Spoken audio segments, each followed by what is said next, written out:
Her male closest friend ridiculed me during the meal. She deserves far superior to you.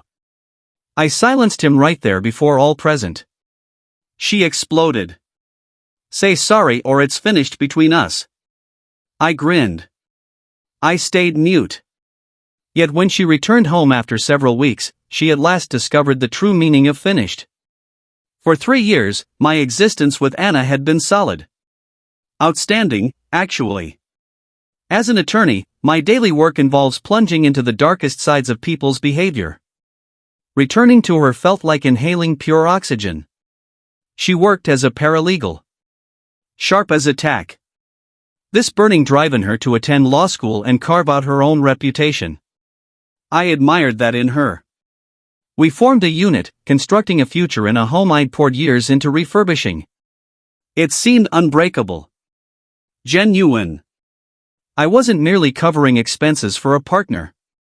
I was committing to the woman I intended to wed. But there lingered this interference. A faint buzz of unease that never fully vanished. And that buzz carried a label. Leo. Leo was her closest pal from university. He designed graphics. One of those types who labels himself an artist and behaves as if a standard job is worse than oblivion. All the while, he crafted menus for cheap eateries just to scrape by on rent. According to Anna, he was her unwavering ally. Her non-romantic twin flame. The one who'd shielded her. To me, he was a drain with an inflated ego. And he dedicated himself to eroding our bond. He excelled at it.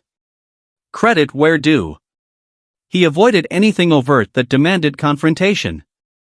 It was always veiled jabs. Tiny toxins masked as praise. Her former partner, Alex, a singer who'd crushed her spirit, topped his list of subjects. If I whisked Anna away to a lavish trip in Mexico, Leo would slip in a memory of some impromptu hiking adventure he and Anna shared long ago. Recall that, Anna? He'd murmur, all nostalgic. You can't schedule magic like that. You need someone who understands your wild side. The implication stayed constant. I was the dull, secure option. And he positioned himself as the guardian of the thrilling path she was abandoning. And Anna? She lapped it up eagerly. She was utterly fooled by his guardian-buddy routine. Whenever I'd subtly suggest he cross lines, she'd turn protective. That's just Leo being himself. He supported me when Alex devastated me. He's only concerned for my well-being. He's like family, Jack. I'm a tolerant man. My profession demands it. You don't pounce on initial clues. You bide your time. You allow the opposition to speak. You permit them to construct their own downfall. And you wait for them to offer the noose. I bided my time until Leo offered the noose. The opportunity arrived a month back. I just triumphed in the most significant case of my profession. Half a year of my existence. Vanished. Endless nights without sleep. Weekends lost in documents. But victory was ours. And it meant everything for my practice and my trajectory. To mark the occasion, I hosted a dinner gathering. My nearest companions, those I'd scarcely seen for 6 months, filled the seats. And since I still aimed to play the gracious host, I suggested Anna bring her circle, which inevitably included Leo. The evening unfolded flawlessly. The home buzzed with warm faces. The premium wine I'd cellared for ages flowed freely. And I was truly unwinding for the first instance in ages. Leo, predictably, indulged in the complimentary drinks and strutted as if he shared ownership. A couple of glasses in, he launched into his show. He rambled on about some gallery opening, truly a platform to contrast visionaries and corporate types. It's simply a unique lens on reality, he declared, staring straight at me. Certain folks chase inspiration through creation. Others lean toward the pragmatic. He savored a deliberate gulp of my vintage. My companions recognized his ploy and glared with intensity that could sour cream. I offered a strained grin and declined to bite. But he pressed on. He shifted to Anna, adopting his worried pal expression. I only want your joy, Anna, he uttered, laced with false warmth. Jack's solid. He's dependable. He's a supporter. He's consistent. He spat consistent as if it were filth. Then he halted, locked eyes with me, and allowed a cocky grin to emerge. But let's be honest, she could find someone far superior to you. And there it landed. The noose. The entire table froze. Silence so thick a feather would echo. My companions appeared ready to vault the table in restraint. Anna fixated on her dish, cheeks flushing. She wasn't furious with him. She was mortified by his disruption. That instant sharpened everything for me. The image crystallized. The composed attorney vanished. The individual who just endured core disrespect in his domain, amid his circle, by a freeloader feasting on his hospitality, now commanded. I set down my utensils, deliberately. I clasped my hands atop the table and pinned Leo with my gaze. The amiable host had vacated. The litigator had assumed the stage. That's quite the assertion, Leo, I stated. My tone perilously soft. I'm curious about your logic, your professional judgment. Describe the ideal partner for Anna. Be detailed. Outline the standards. Leo faltered entirely. He anticipated a brawl. He wasn't ready for a serene, systematic interrogation. Well, you see, he fumbled. Someone matching her vibe. An innovator?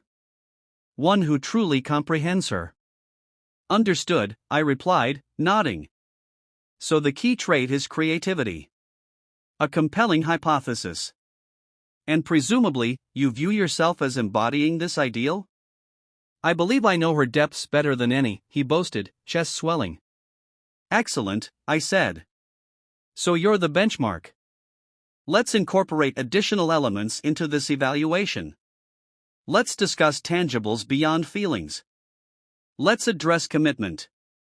As all here are aware, Anna is midway through her second year in a prestigious law program. It carries a hefty cost.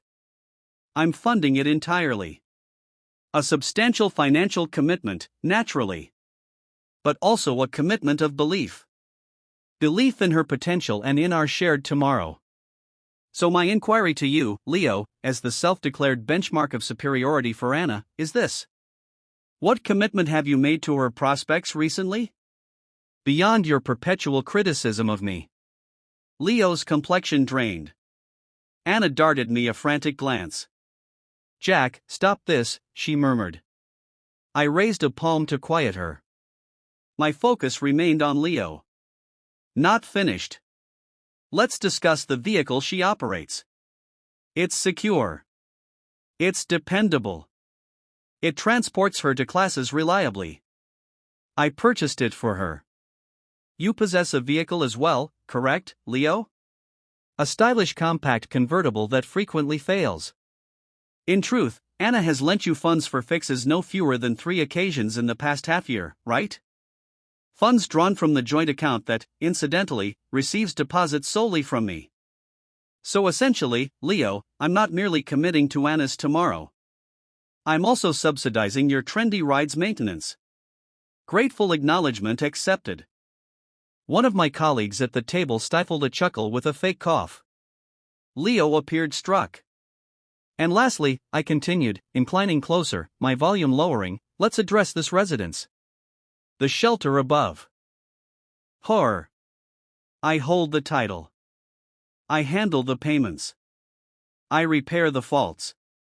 You, conversely, have fallen behind on your lease so often that Anna has bailed you out repeatedly with earnings from my labor.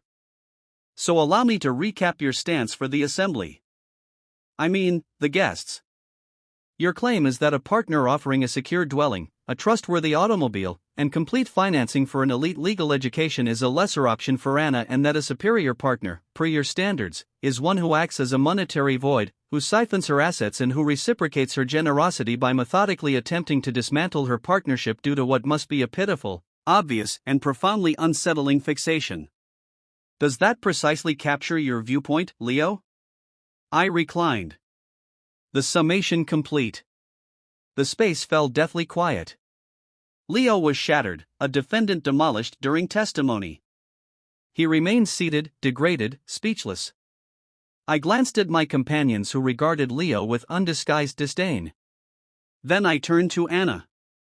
Her expression swirled with feelings.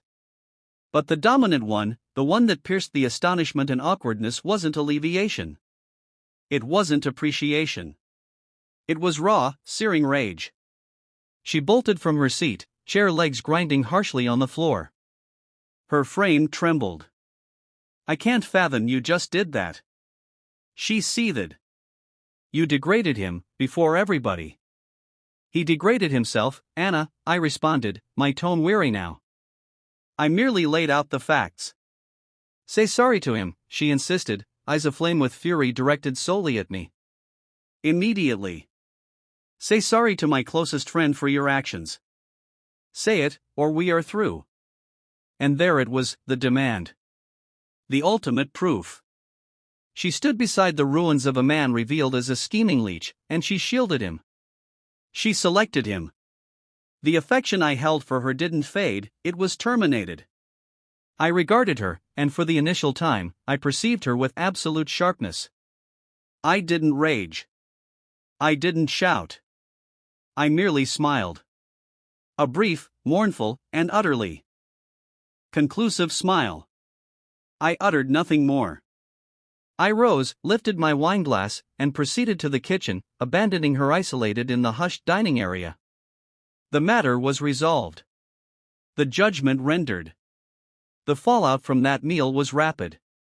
Anna and Leo departed together amid a storm of theatrics. She relocated to his place that evening, a choice undoubtedly fueled by her fury and his shame. In her view, she'd issued the challenge. She anticipated my pursuit. My groveling. My efforts to mend her perceived damage. She hadn't grasped that I'd merely honored her conditions. For a fortnight, I vanished entirely. I ignored her ringing phone. I disregarded the flood of furious, then bewildered, then begging messages. I brushed off the shared acquaintances she dispatched to advocate for her. I became invisible. Rather than pursuing, I mobilized. My home, once our sanctuary, now resembled a site of loss. I dedicated a weekend to carefully boxing every item she possessed. It wasn't vengeful. It was purification. I was an administrator, closing the accounts of a failed union. Upon completion, I arranged the cartons in the guest room, replaced every lock, and updated the alarm sequences. Then I placed 2 calls. They were unpleasant, but essential. They were the natural outcomes of the decree she issued at that gathering. The initial call went to the admissions dean at her law institution. I maintained a strong rapport with him through my donor activities. I detailed in composed, expert language that owing to an irreversible shift in my private life, the dedicated scholarship I'd established for Anna's fees was being discontinued. Without delay. The follow-up call was to the senior partner at my office. I'd leveraged considerable influence to secure Anna a prime summer position there. It was a launchpad for her career. I clarified that a profound and unresolvable personal clash had emerged, necessitating withdrawal of the proposal. I derived no pleasure from this. But my backing of her rested on the bedrock of our alliance. She had demolished that bedrock with force. She could no longer reside in the home. Precisely 2 weeks post-meal, she appeared at my entrance. I observed via the camera as she struggled with her old key, confusion morphing to ire when it failed. She eventually pressed the buzzer. I cracked the door, chain secured. She appeared drained. The indignant fire had extinguished, supplanted by exhausted urgency. The truth of cohabiting with an impoverished self-absorbed creator had evidently struck hard. "Jack, we must converse," she stated. "No, Anna, we mustn't," I answered. "You selected. The dialogue ends." "You can't discard 3 years over a single argument," she begged, eyes welling. I was upset. I wasn't rational. "It wasn't an argument," I said. "It was a revelation. You faced a stark decision between your committed partner and the individual plotting our bond's ruin. And you picked him. You insisted I beg forgiveness from him. You opted to protect the drain. That's unforgettable. The alarm escalated as she saw my resolve. But all our dreams, she faltered. Law school? The position? Indeed, regarding that, I said, allowing the pause to linger. Your last semester's fees are due soon, correct? I trust you and Leo have strategized, as my commitment to our joint path has ceased. Her complexion paled. What? She breathed. And the position at my practice, I pressed on, unyielding. That invitation is withdrawn. The practice prioritizes avoiding clashes rigorously. She staggered backward, palm to lips. The position was her breakthrough. The tomorrow she'd counted on was dissolving in view. You can't enact this, she murmured, voice fracturing. Jack, please, you can't. I already did, I said. Choices bear results. You issued an ultimatum. Beg pardon or it's ended. I selected ended. Now endure the results. Seek aid from Leo. The one so vastly superior. Doubtless his artistic brilliance encompasses covering your $50,000 fees and restoring the opportunity you forfeited. I shut the door on her weeping visage. I felt no triumph. I felt no sorrow. I just felt stillness. The proceedings concluded. The subsequent events were foreseeable. Anna's world crumbled. She withdrew from law school mere months from completion. The vision perished. She and Leo reportedly still share his cramped flat. Reports from acquaintances describe it as a unique torment. She's engulfed in bitterness over his role in her losses, and he's trapped with a resentful shadow of the woman, one he lacks means to repair. He claimed the prize but inherited a fractured shell he can't mend. I didn't act for vengeance. I acted for self-preservation. A partnership is an agreement, and she breached the core provision.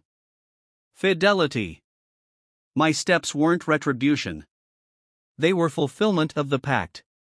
She sought the definition of truly finished. Now she comprehends.